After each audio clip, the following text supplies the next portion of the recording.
Hello, my name is Ray Hughes, and I'm an interviewer for the Veterans History Project, sponsored by the Library of Congress in Washington, D.C., and conducted here locally at the Cincinnati Hamilton County Public Library, located here in Cincinnati, Ohio, and locally administered by Brian Powers, who is the cameraman today. And today's date is the 14th of June 2017, and we have the honor and privilege today of interviewing World War II veteran, pharmacist mate, corpsman, James A. Stewart. And it's a pleasure to meet you, Mr. Stewart. All right. All right to call you Jim or James? Jim. Jim? Yeah. Jim, if you would, we'll start with your date of birth and where you were born. Oh boy.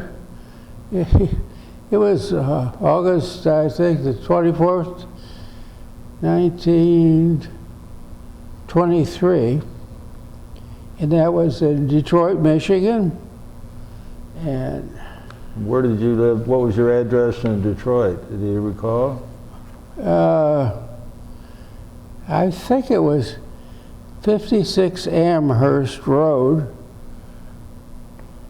That's all I know, because we went to another house, and that was about the same address in Pleasant Ridge, Detroit. Nice. So anyway, that's as close as I can give you. And what were your parents' names? Harold Stewart and Lydia Burge. What was her last name? Burge, B-U-R-G-E. Burge, I see. And did you have any brothers and sisters? No. No. An only child? Yes. And a perfect baby, as we'll get to later. Yeah, that's right. Yeah. What did your father do for a living, Jim? He was essentially a salesman, and he sold road building equipment, and there's a company there in Detroit that was the Anderson Company, and he became president, but that was a long time ago. Mm-hmm. And was your mother employed, or did she stay home?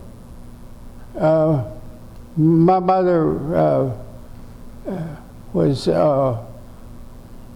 never worked any. Uh-huh. She just was a housewife. Mother. Uh-huh. What schools did you go to? Did you go to school in Detroit?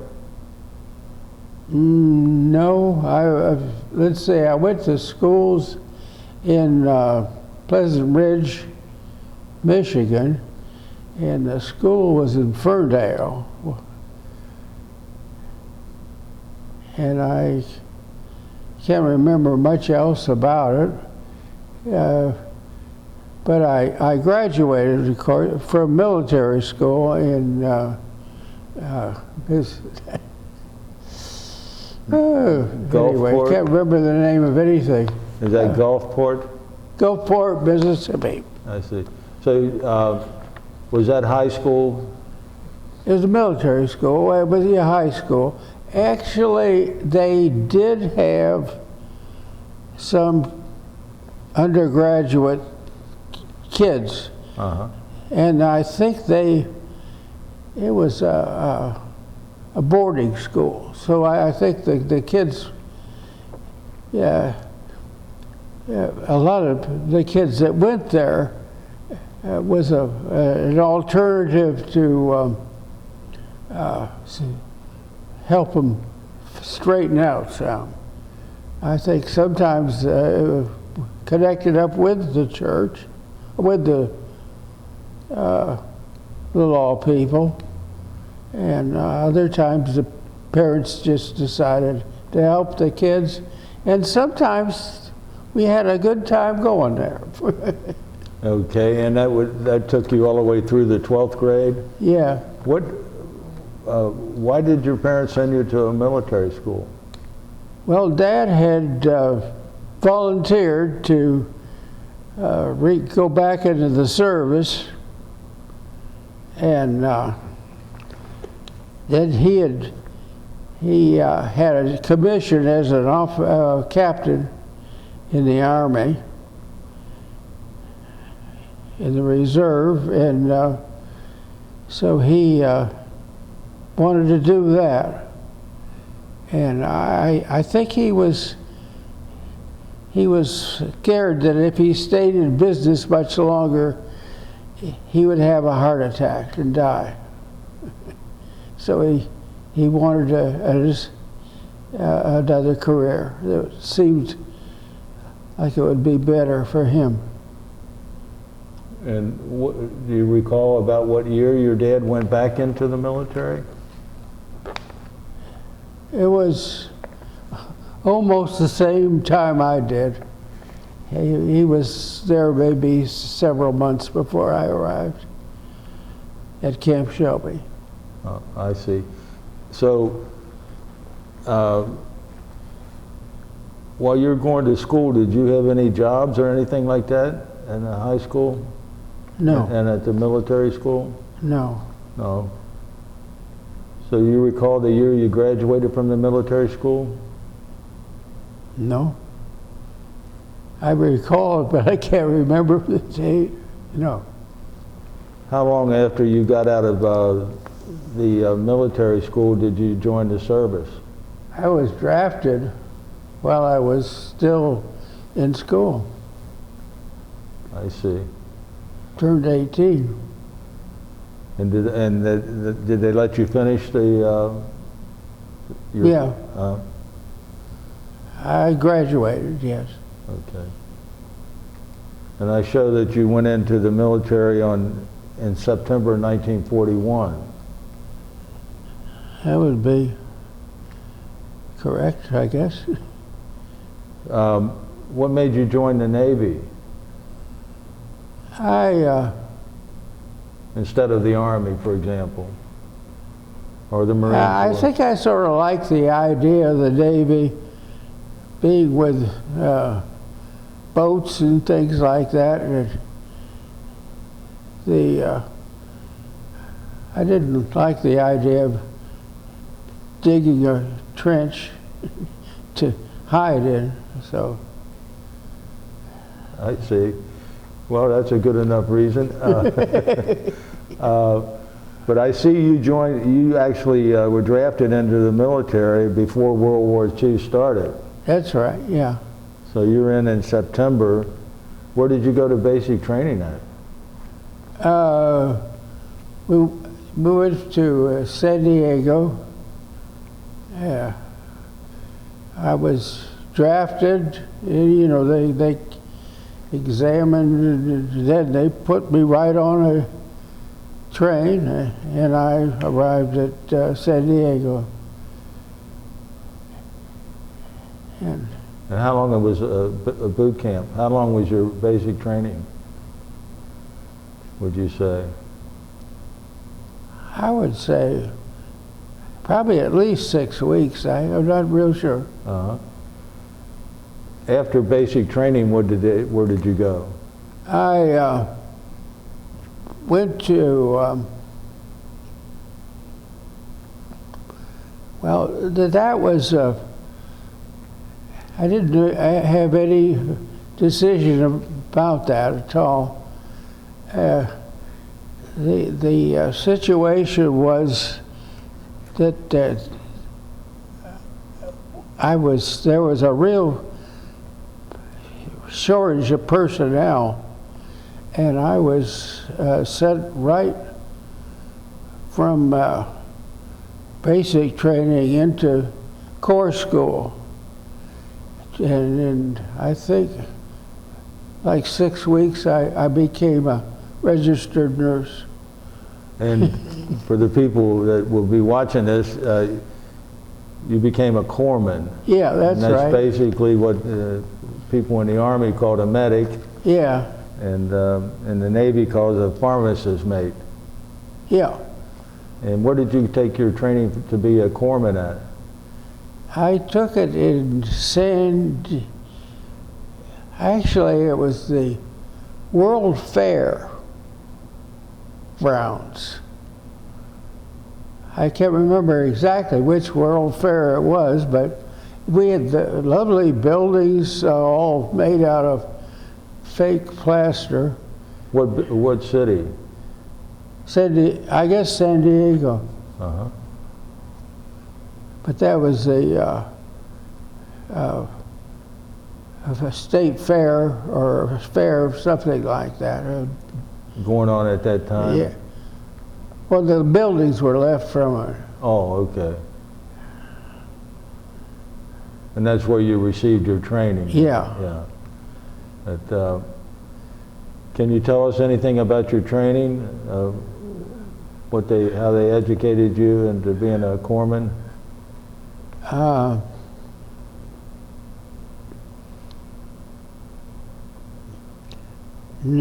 Well, it was just straight out of the book stuff, what they gave there, and then it seemed like it was done quickly. The next thing I knew, I was on the ward in the VD clinic.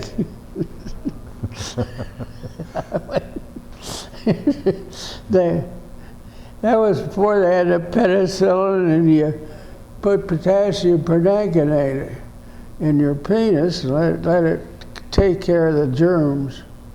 That was about. Wow.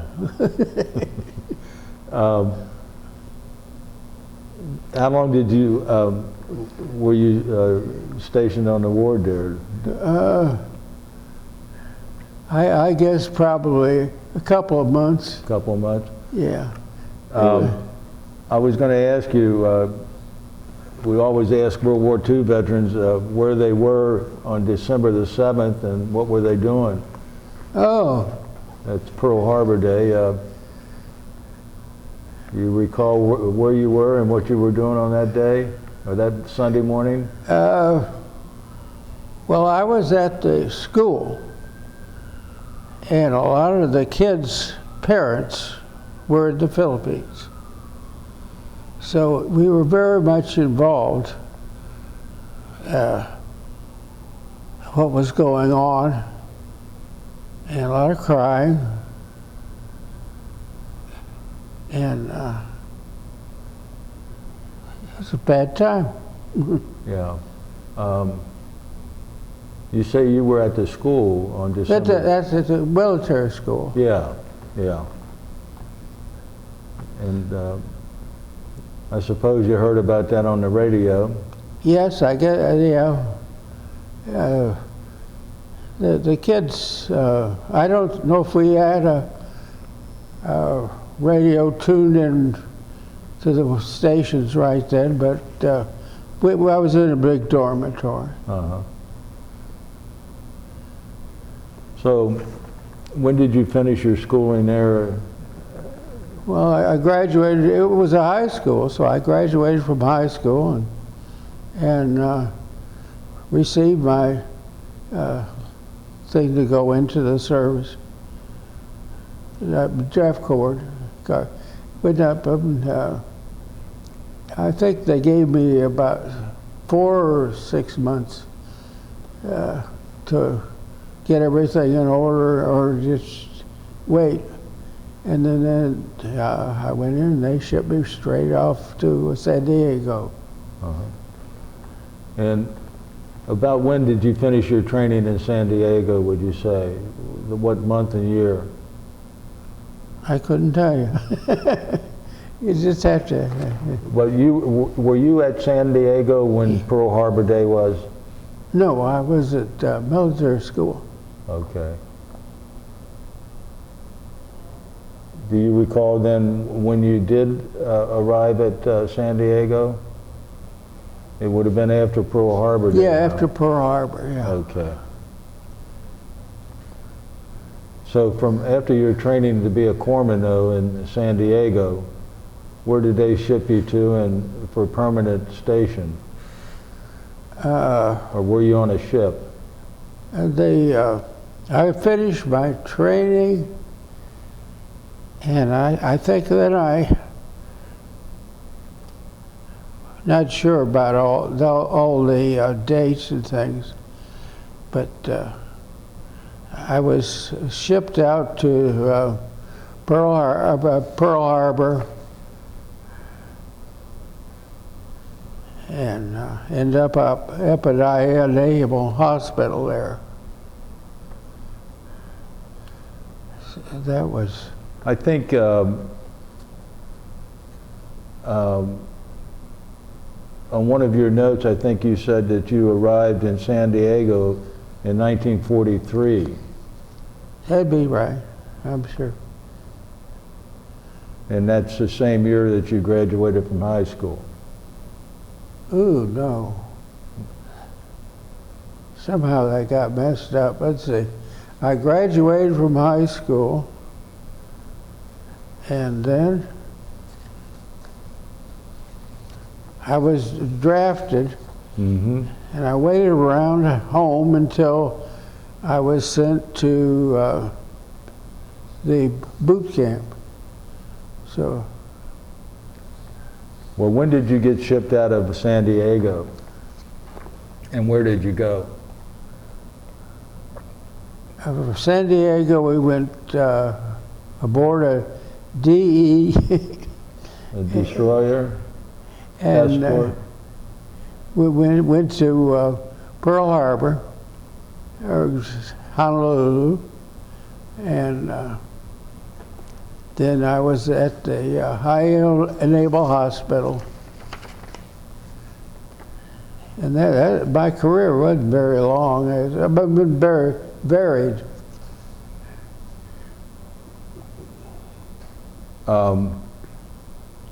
When do you believe you got to Honolulu? What month and year would you say? Couldn't. I don't remember when anything about it. It seemed like all of that happened very quickly and without getting used to a particular spot before you left it. Mm-hmm. Well, I saw in your notes that you said that you barely missed Tarawa, and that because you were quarantined with a rash. Yeah, that's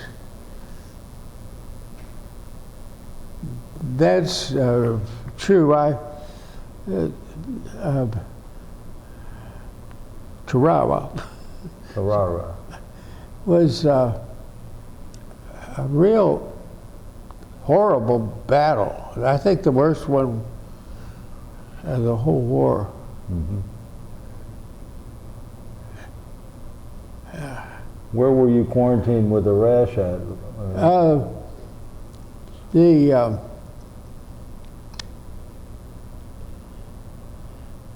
I remember that that was in the fair grounds. So that was right when I was in, and that World Fair grounds were. It seemed like everything happened there. I went to school there, and then the next thing I knew, I was in quarantine, and I had a room, and and I slept most of the time.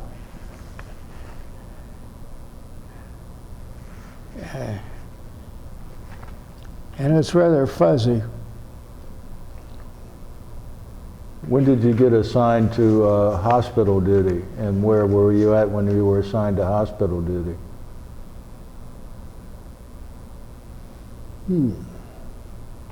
Well, that was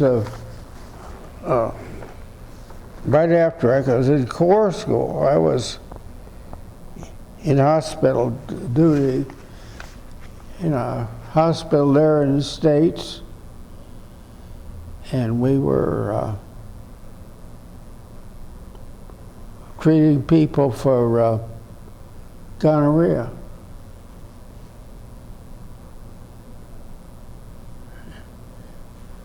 And I always remember this one guy wanted me to change his records that he had a bladder infection when his wife came to see him.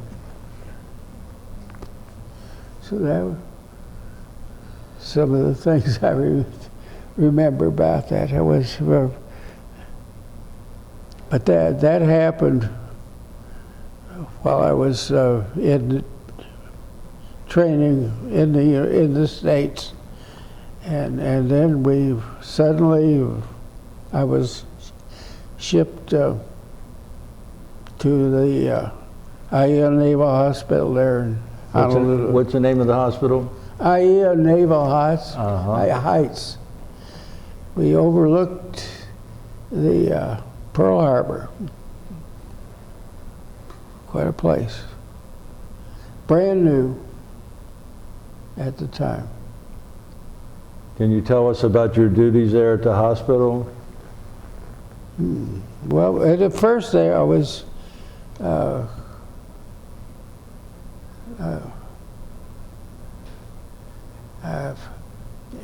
I don't think we were using the penicillin. I think we were using sulfa. And I could remember that because we always, with sulfa, you have to watch for kidney damage because the crystals form in the kidneys. So anyway, you would always getting pee samples and stuff like that. Anyway, that's what you remember. Did you treat a lot of wounded men? Marines and Navy men? At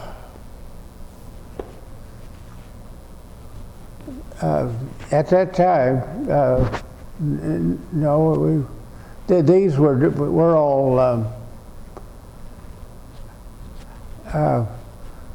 we were mostly all Marines. I don't think I treated any soldiers. I did treat some sailors, Navy guys. So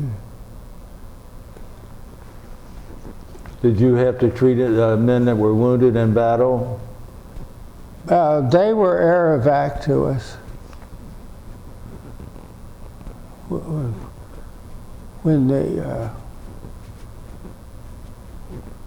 they have a island hop, you know,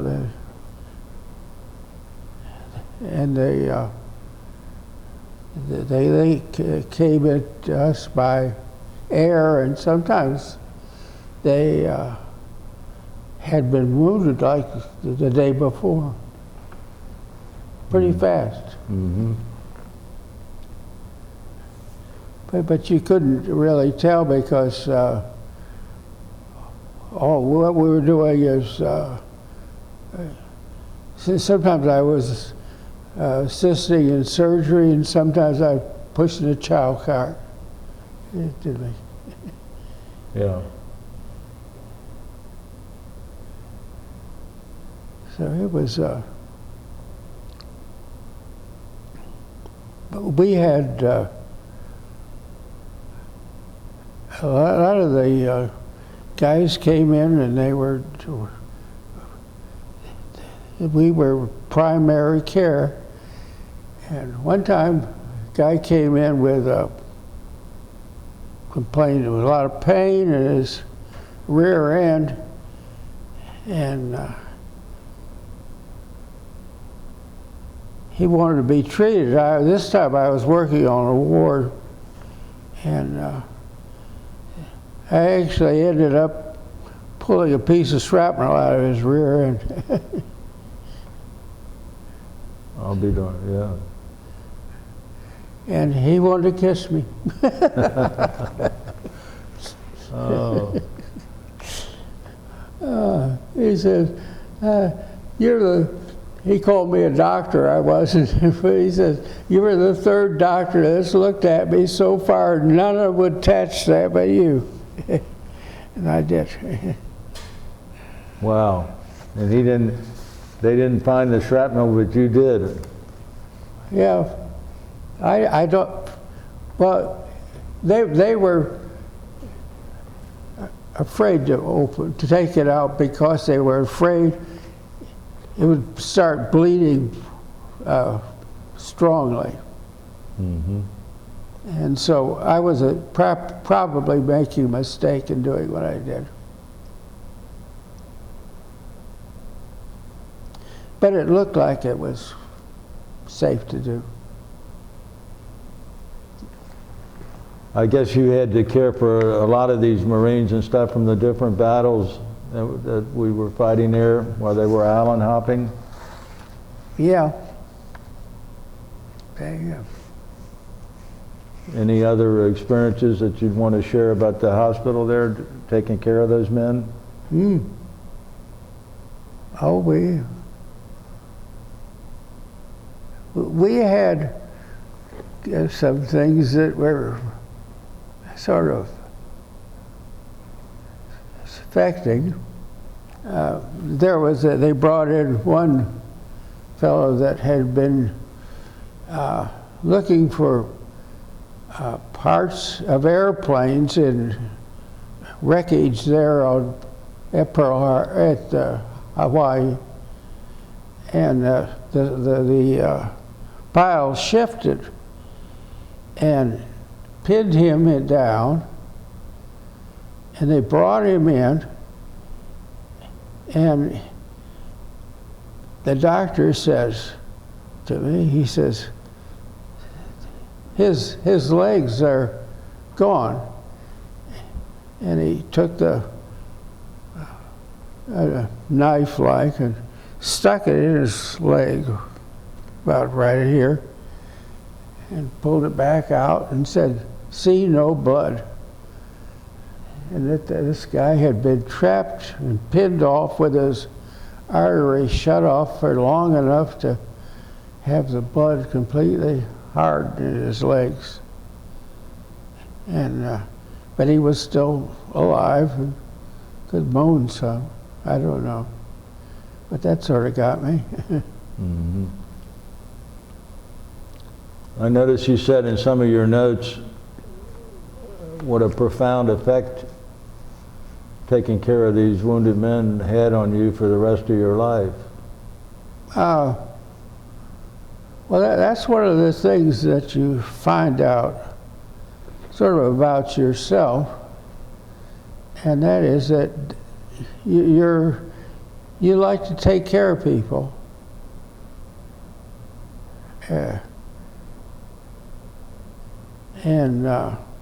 So I did enjoy helping them.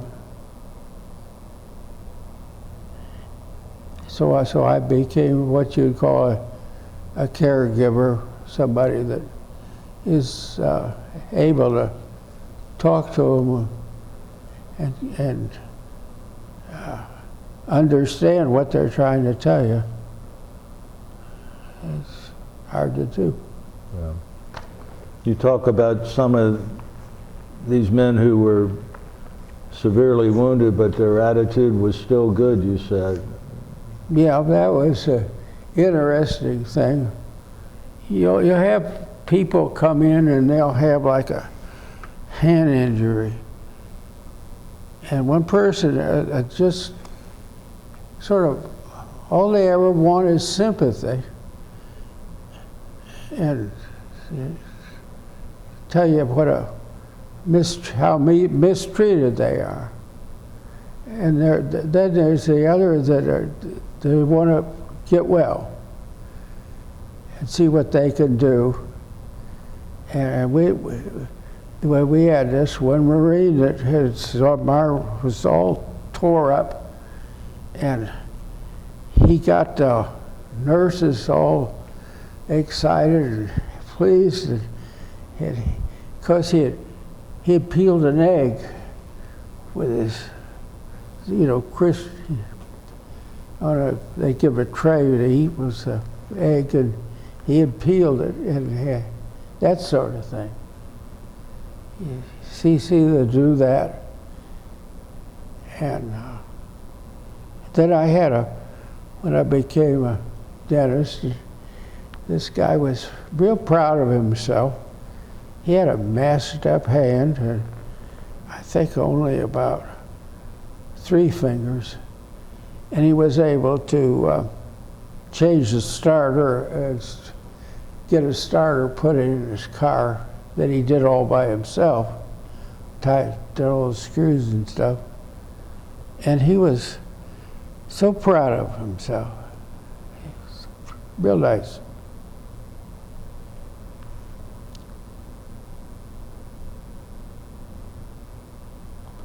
And then you see these people that will fight to get well. And some of them just want sympathy.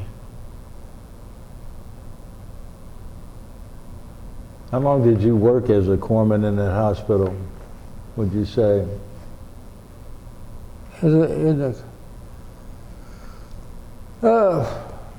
Total about 4.5 years. Yeah, maybe just 4. A little bit more.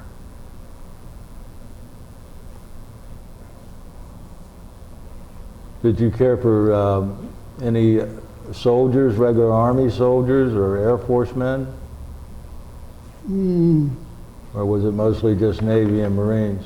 Yeah, mostly Marines. I think that it was only Marines that were on the when they were taking those islands. That was a funny thing. They had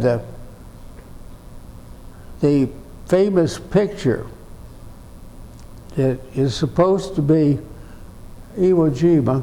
No, maybe it is Iwo Jima. Raising the flag? Raising the flag. Yeah. And the guy, the photographer that was doing that for the newspaper wanted it to be one from each outfit was Iwo Jima.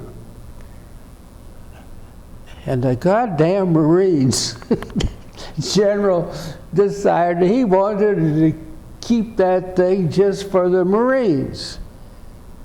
And I think he's being so successful. And I even knew one of the guys that had his picture taken. Gee. Yeah. I always thought that was. You remember which guy that was? No, it was just, we had a lot of guys in there. It might have been somebody that just knew somebody. Mm-hmm. But they swear.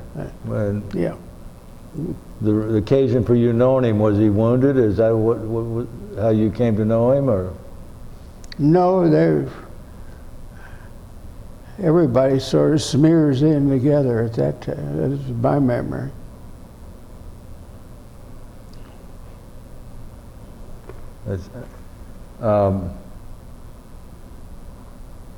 I was going to have Pat ask a few questions. Pat Allen is a close friend of yours and responsible for you being here. Yeah. Pat?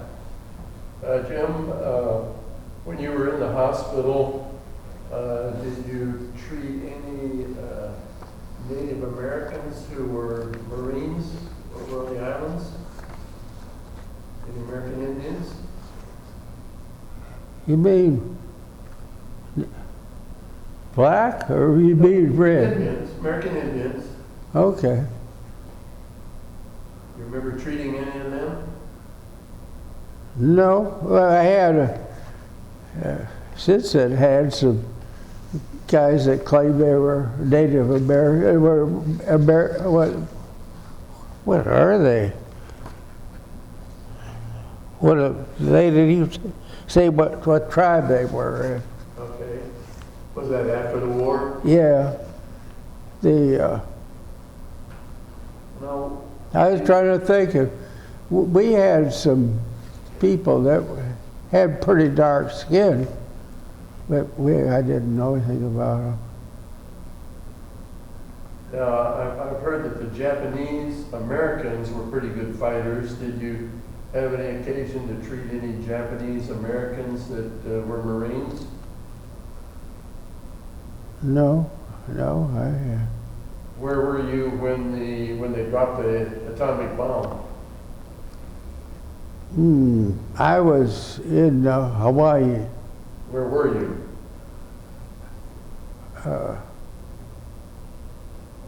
You remember being in a movie theater? Yeah, yeah. I was to see the Three Caballeros. I remember that. Yeah, they had a the theater was right on the hospital. It's actually outdoors, a theater. That we had a lot of. Well, how did they show you that the bomb had been dropped? They just put a slip in the projector that somehow put it on the screen. And how did you feel when you saw that? I was going home. I tell you. No, I was overjoyed. How about the rest of the fellows that were at the theater? What did everybody celebrate, or what did you do? I don't think there was any noise. Like everybody going to hurrah. Yeah, I think we were sort of taken by surprise, for sure. And it was sort of, there was no formality to it. They just, here's another picture to look at. Did you, while you were in Hawaii, go downtown to Honolulu? Oh, yeah. Did you ever, tell us about Hawaii in 1940s? Oh, it was still, what was the name of the Matsonia line? There was big production there they owned the boats that went between here and the United States. I mean, there, and had the big Royal Hawaiian Hotel, and that thing was full of all the submariners. Talk about a bunch of rough guys. They were rare. Did you ever eat dinner at the Royal Hawaiian? No, I think it was all pretty much run by the service then. Did you ever go to Hotel Street? Oh, then they had the, what were they had it? They had two prostitutions that was run by the Navy.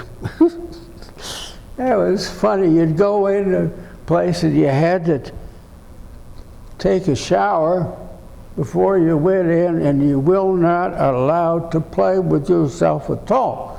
Because if you do, you had to put your clothes back on and go to the back of the line and pay again. What they charge?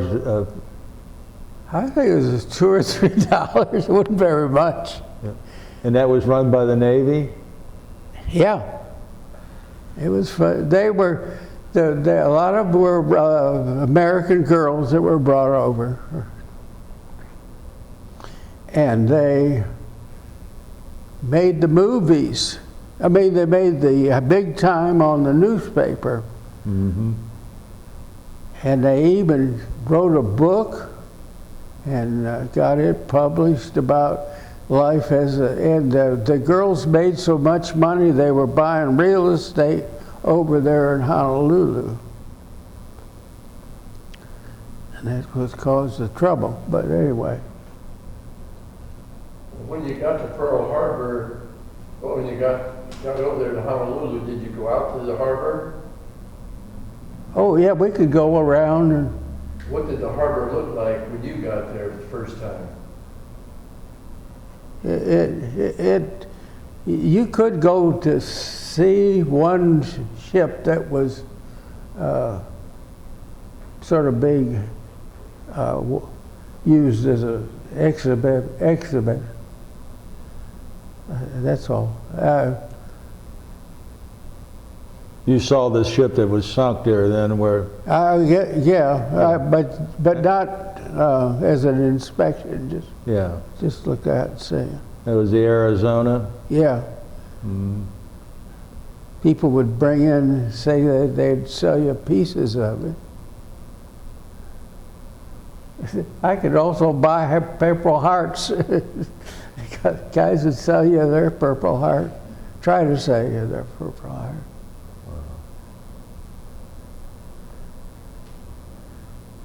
I remember you telling me something about nurses being trained to play baseball.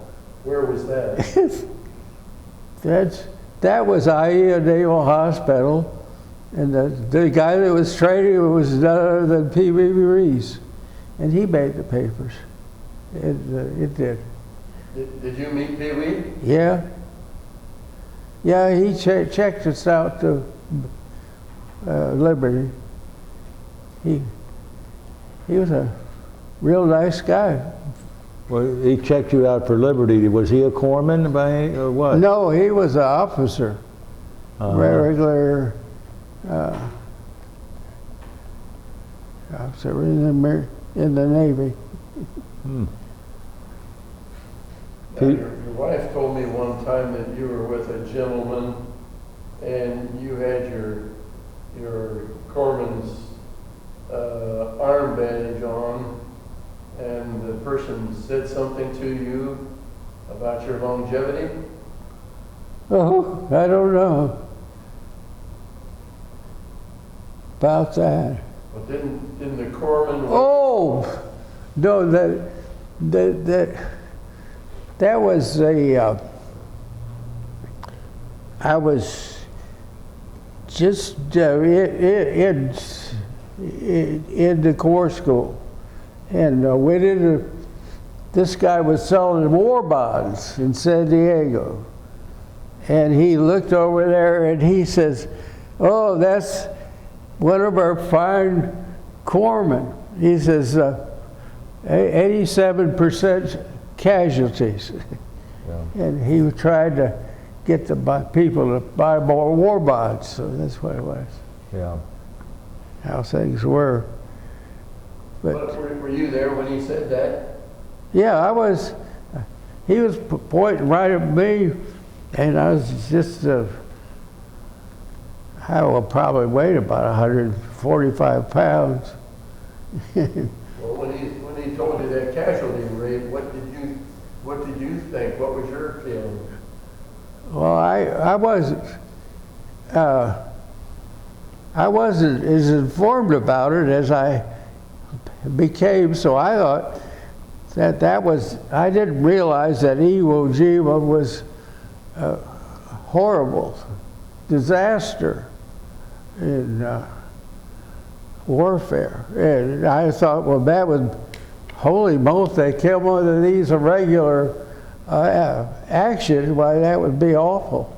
But I didn't know what he was referring to, how awful. So did you think he was just kind of blowing smoke, trying to get people to buy war bonds? Yeah. He was just trying to sell war bonds and got this statistic out of the paper, I guess. Well, it was probably true. Yeah. Life expectancy of corpsmen was not very long in combat. Yeah. No, it was, yeah, we had one of the guys that actually was a teacher in dentistry. He was a dentist, and he ended up being an ammunition carrier.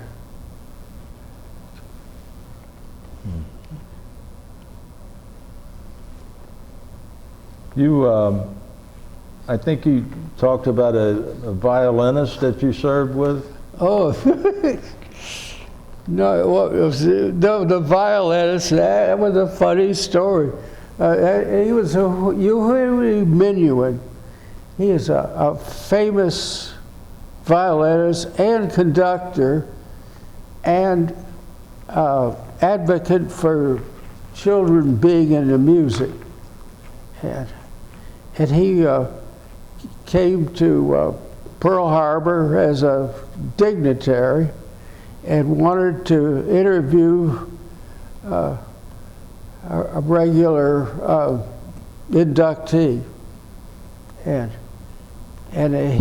So he came and he asked me how I felt leaving my own town and village and being in the Navy.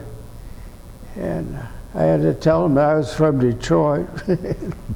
but he was a real nice fellow and very, very kind.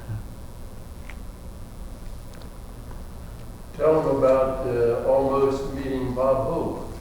You almost knew what? Bob Hope. Who? Bob, remember you? Oh. You didn't get to see Bob Hope. For Oh, some that reason. was crazy. I just joined and just sent to this place. It was a boot camp, and the guy says that there was going to be a happy hour, and I thought the Navy's not going to tell me when it's time to be happy. So I said, I don't think I want to go to this thing. So I did go. And then I found out it was Bob Hope program with it. He was playing for the Navy there in San Diego. And I missed it. You missed it. Yeah, my own attitude wasn't right then. So when you were discharged, when you left Pearl, where did you go? I actually got discharged and sent on to Solis to the States right away. And so I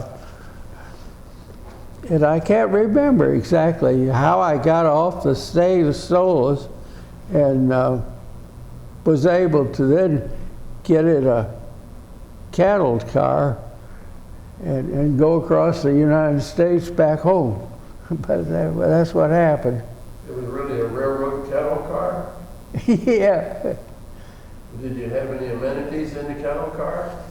I think we did, but we were going through Flagstaff, Arizona. That was my big buddy's hometown, and I thought I was going to out the door to hide, and I realized that there wasn't.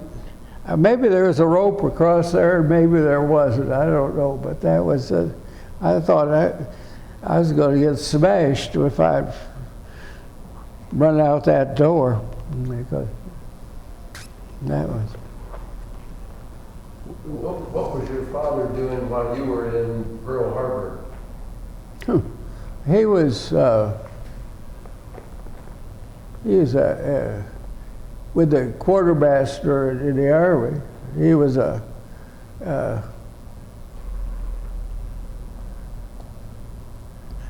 right there, and then he also was part of the Army occupation for a while in Japan. When he was a quartermaster, where was he stationed? That'd be Camp Shelby Okay. and Fort Benning. And then how did he get to the post-war Japan? Well, he was in the Army of Occupation. Right. And how did he get into that? How did he get assigned to that?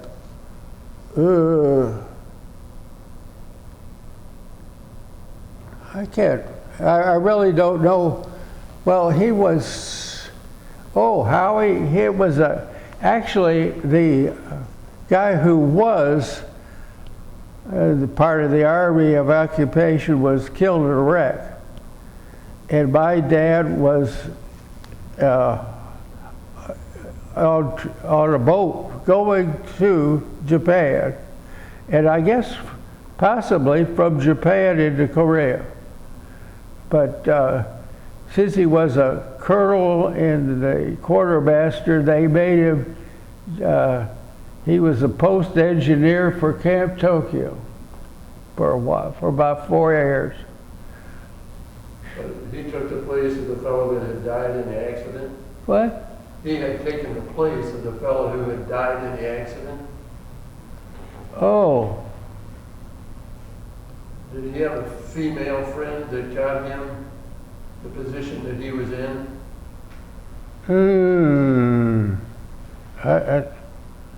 I don't know. He was, no, there wasn't anything.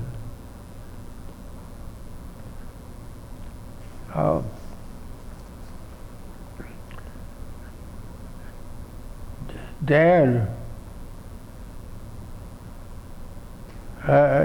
he was strictly our Army. And he wanted to find out what now? Well, I thought you had told me that when this fellow died, it was going to be over in Tokyo, that your dad happened to have a friend that got him that assignment. No. It was,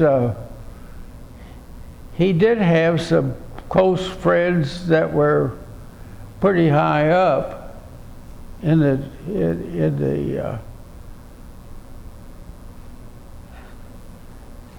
that would be the basis for his name being as somebody that would feel in this emergency position, but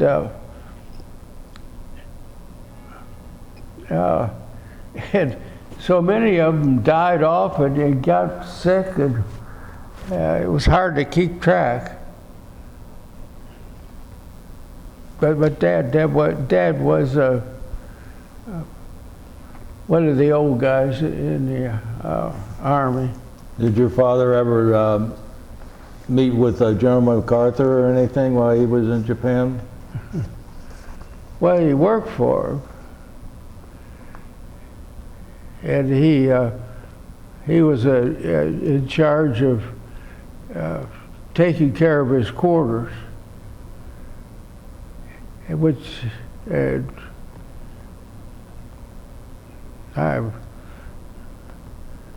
don't know.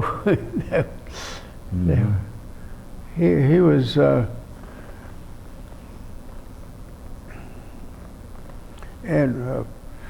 but my friend in town was a arch enemy of General MacArthur. That was for sure.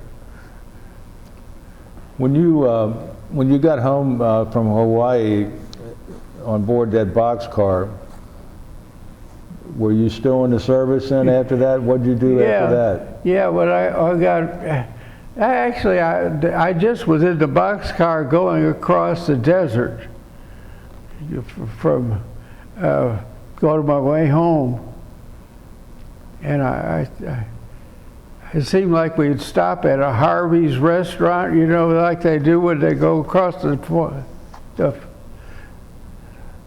And so maybe you arrive in the boxcar, then you get a regular train. Yeah. Yeah. Where did you go to be stationed at after you come home? Did you go to New Orleans? I can remember that I had to go see a movie that said that the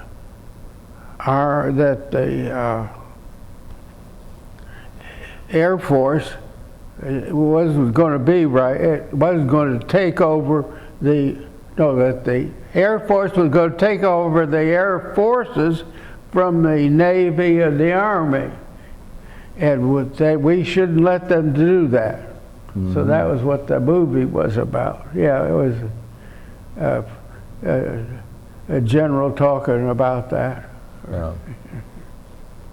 Well, were you stationed there at New Orleans after you got home? No, I was just for a couple of hours. I think they got me right out. I didn't remember. Were you discharged right away after you got home? Yeah, it was. It was definitely quite an experience. Yeah. And your experience of helping the wounded soldiers, the wounded Marines and the naval personnel, you wanted to continue that after you got home, so you went to dental school? The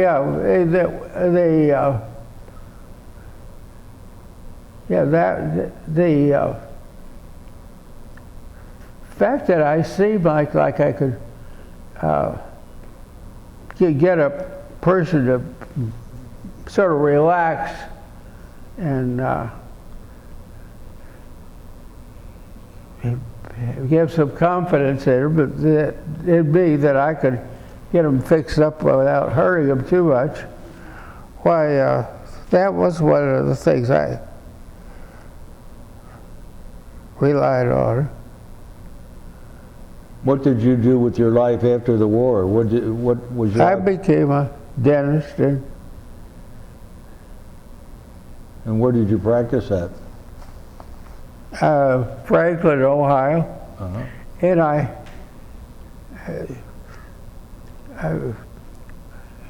something to brag about. I had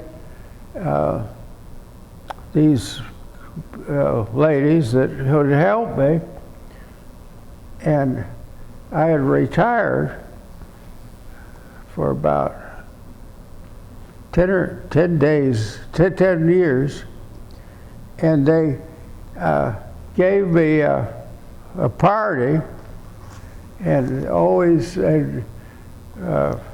saying that I was somebody that they liked to work with, and that I was real nice to all my patients, and that they appreciated that I'd done for them. I also paid them pretty good. Uh-huh. Did you get married after the war? Yeah. No. Yeah. Wait a second. Yeah. Absolutely. Yeah. I didn't meet my wife until I was going to college. Where were you going to college? University of Chattanooga. And what was your wife's name? She was Letha Fulkerson. Lisa Fulkerson? Yeah, Letha, Leatha. Don't ask me where it came from. Yeah. And where was your wife from? She was right there. She was in Tennessee, and her mother's from Texas, and her dad is from Oklahoma. Did you have any children, you and your wife? 5. 5?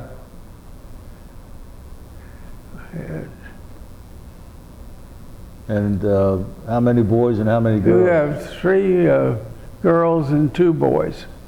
And what were their names? We got Andy, Bruce, Mary, Bessie, and Kate. And are they all still living today as we have this interview? Yeah, they're all living and doing okay. When did you get married? Do you recall the date? I'm not very good on dates. Okay. I'm very happily married, but I couldn't tell you how. Is your wife still living? Jim? Yeah. Uh-huh. And you folks still live in Franklin? Yeah. I wanted to see if Brian had any questions. So you grew up in Detroit area? What? You grew up in Detroit area, Michigan? Yeah. Well, why did you go to military school way in the South? Well, because my dad was at Fort Benning, In Georgia? Georgia, yeah. Oh, he had gone already, when you went to military school, he had already re-enlisted again? Yeah. Okay. And what was your impressions about that school? What did you think of military school? Oh.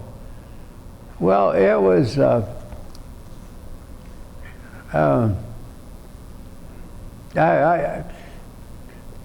had one experience there. It was in August, and I was getting ready to go there, and they took me around to show me the whole place.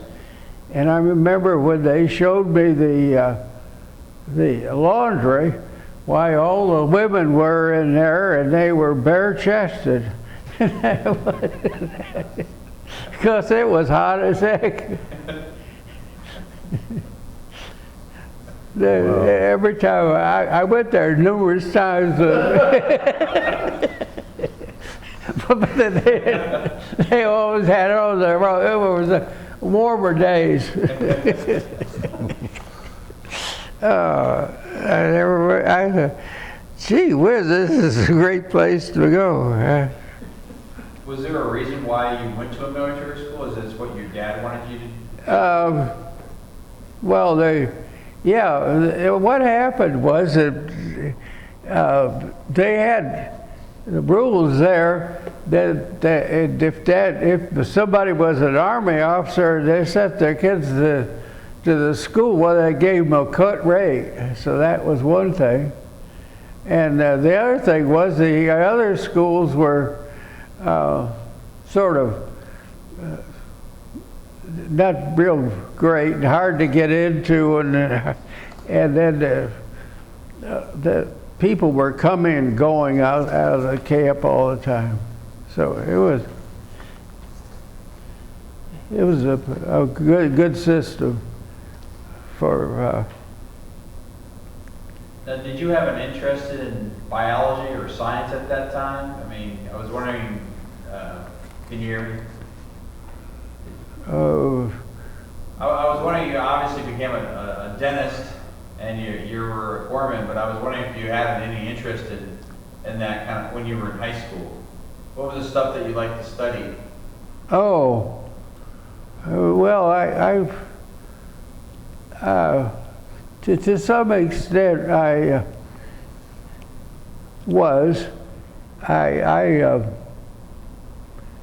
was interested in astronomy, and I actually ground and polished a 17.5-inch mirror. So, and I did a pretty good job. But that was about my interest in science, and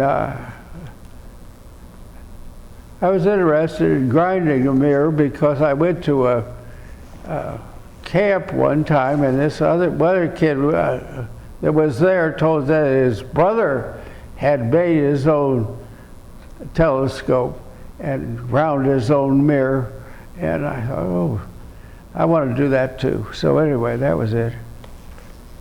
Well, when you got drafted, did you know an idea what you wanted to do while you were in service? I mean, you joined the Navy, I guess, right? Did you have an idea what you No, I wanted was to do? more interested in girls. hoping to get assigned to the laundry? I wanted to get your opinion about the GI Bill. Oh, it is undoubtedly one of the greatest things that they ever thought of. I'm a liberal. I'm not a Republican. And I'm all for giving advantages to the less likely. Did the GI Bill pay for your education? Yep. At what schools? I got the University of Chattanooga and the University of Louisville. And that's where you got your dental license from, the University of Louisville? Yeah. I see. Well, how did you become a corpsman? Did you take some sort of aptitude test? How did you get selected to be a corpsman? A corpsman? Or There were, well, no, we did have aptitude tests when I went to dental school. They would want you to see if you could carve a decent looking tooth. well, when you got drafted, I mean, how did you end up being a corpsman? Is it something you wanted to do? I think it was only what they needed. No, that was because all the corpsmen were, not all of them, but so many the corpsmen were killed at Tarawa. See, Tarawa, that was a horrible thing. Yeah. Did you feel, did you have pretty good training before you started working at the hospital? Did you feel pretty confident about going into the job? No, I wouldn't say, I would say that, no, we only went for, very few weeks to get our degree as a corpsman. Actually, as a corpsman, you could, after you try to get an RN, and a lot of the guys did succeed in getting RNs without having to go to school to do it. But I don't know. I remember that when the war was over, we got to talking together. Why, that was a subject that came up. Yeah. Were you at the hospital? Were you part of a staff? And if you were, how big was the staff? Was it like X amount of doctors The hospital at Pearl Harbor, AICA, was the hospital for the fleet, and I don't know. It was a big place, about as the size of the average hospital in a town like Dayton. That's how big it was. Did you work in shifts? Would you sometimes work day shift, sometimes work night shift? Yeah, we had day shift and night shift. And how often did you work X amount of days and had certain days off, or was it sort of? Yeah, we had a regular so many hours per per day and then a day per week. Regular system. The only thing that was bad was that the dining room was, you couldn't get breakfast after you got off duty. You starved to death. But that was just trivial. Sorry, that was just the way it happened to me. Did you report to a certain person, like to a certain doctor on staff? No,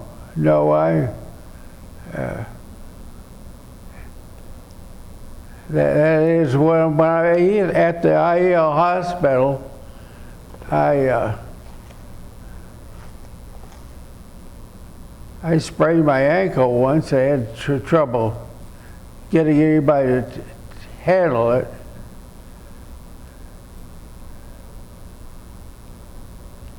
At that hospital, did you guys have a lot of issues dealing with infections, with people coming back from combat?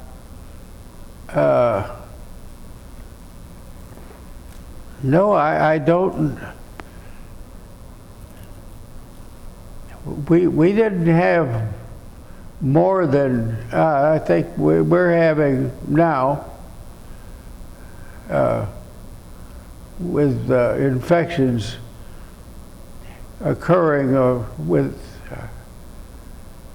Actually, I really don't know about that. The worst thing I saw, I know it was a guy that absolutely had a beautiful body, and for some horrible reason, he had an injury that completely removed his lower jaw. And he walked around the hospital wearing a mask.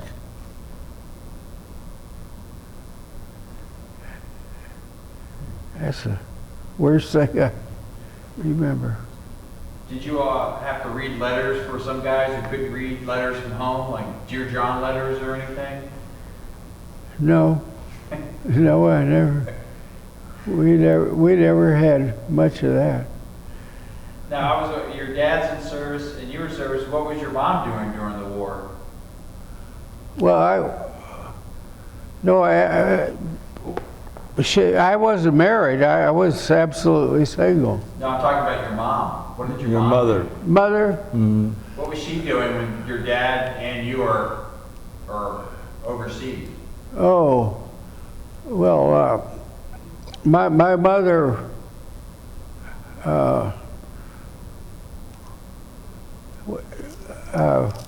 actually one time when my dad went overseas and she just stayed at home. I don't know, when he was in the Philippines, she was alone, and I don't think she went to see her mother or stay with her mother or anybody else in the family.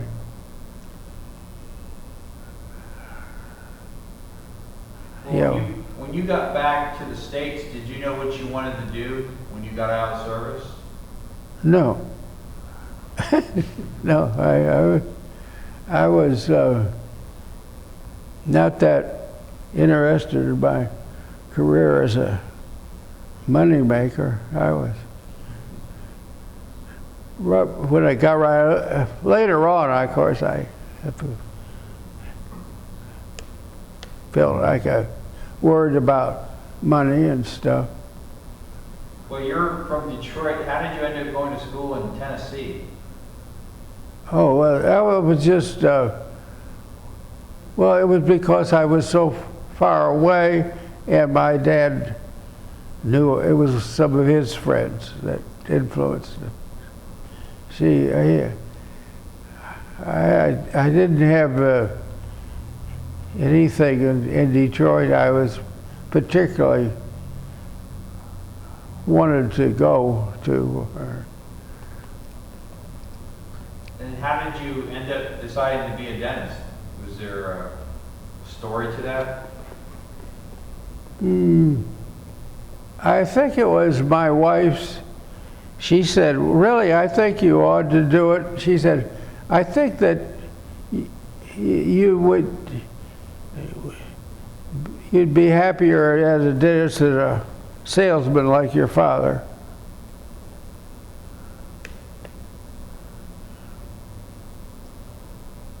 And how did you end up in Ohio?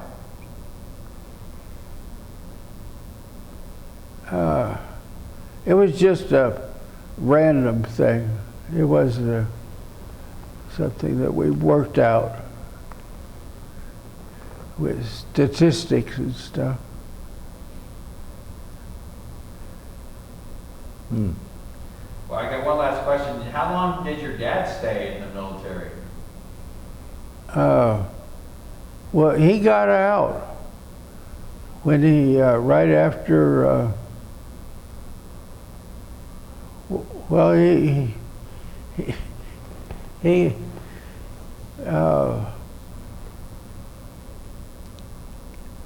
when he finished his tour as the big shot in Honolulu, not Honolulu, but Tokyo. yeah, I mean Japan. Why? It was too much for him. He couldn't be just a regular guy anymore.